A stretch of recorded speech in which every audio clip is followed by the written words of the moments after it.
Hello, my friends. This is The Art of Prepping. I hope everyone's doing good today. So, what are some things that a lot of preppers overlook? And I don't even know really why they overlook some of this stuff because they typically use it in everyday life. But when it comes to their food storage, they think maybe it's just not high enough priority or something. That's what I think some of this is. Or they just don't think it through.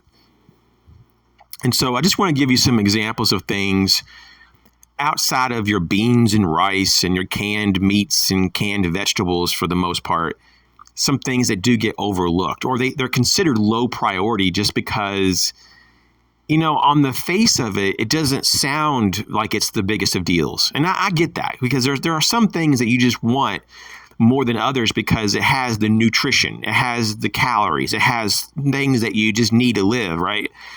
But there are some things that are kind of not very full of calories, right?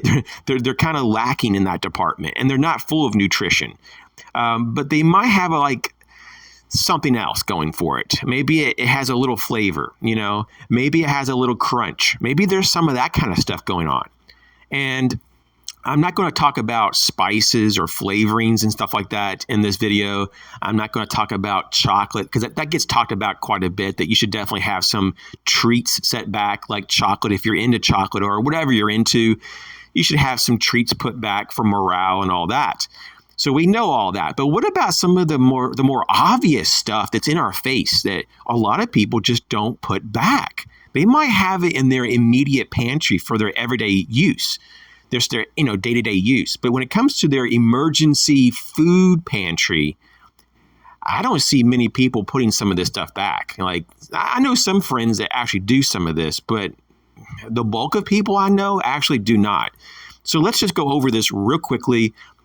The first is pickles. Any type of pickle that you like, put it back. Don't be afraid to get a few jars of pickles. They don't cost much. It's just not a real big deal. But pickles, they have a little bit of flavor. They got a nice crunch. It's easy to mix it up. You can just chop up some pickles and put them in a lot of different kind of dishes. It goes well with a lot of things. So you can't really go wrong with having some pickles just put away. And, talking about pickles, I always kind of start thinking about olives. Olives are another thing that you can just kind of throw in salads. You can throw it with meat dishes and soups. You can do a lot with olives. So that's just something else. If you're into olives, don't forget olives. What about your oils?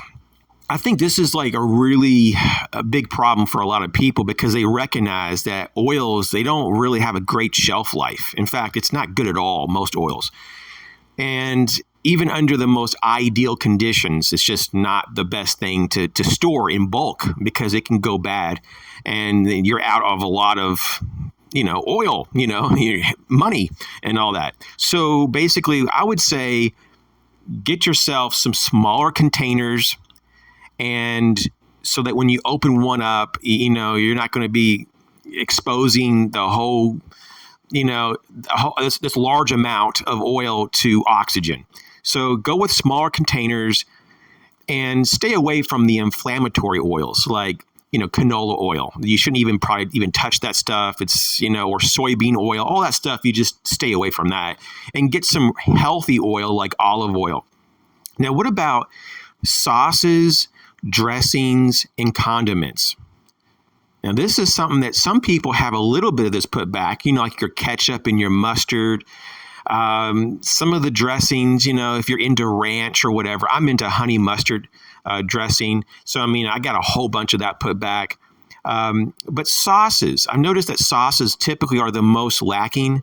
You do find people with some tomato sauce put back, just to use as a base for a meal.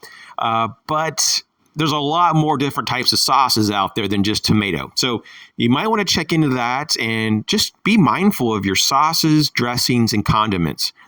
And lastly, I just want to mention this. Your peppers and your onions. Now, I'm not a huge onion person, but when it comes to peppers, I do like my banana peppers. And you can get them, canned. I get mine in glass jars. and they're delicious. And I don't eat them a lot, like on a regular basis even. I just like them every once in a while. And you can put them in, once again, salads and dishes of all different types. It gives it a nice crunch. There's a nice flavor. You can get them with different heat levels. So if you like them hot or mild, you can get them in all different kinds. So I just wanted to bring this up. I thought, you know what? There's some things that I need to probably mention. Hope this helps. You guys take care.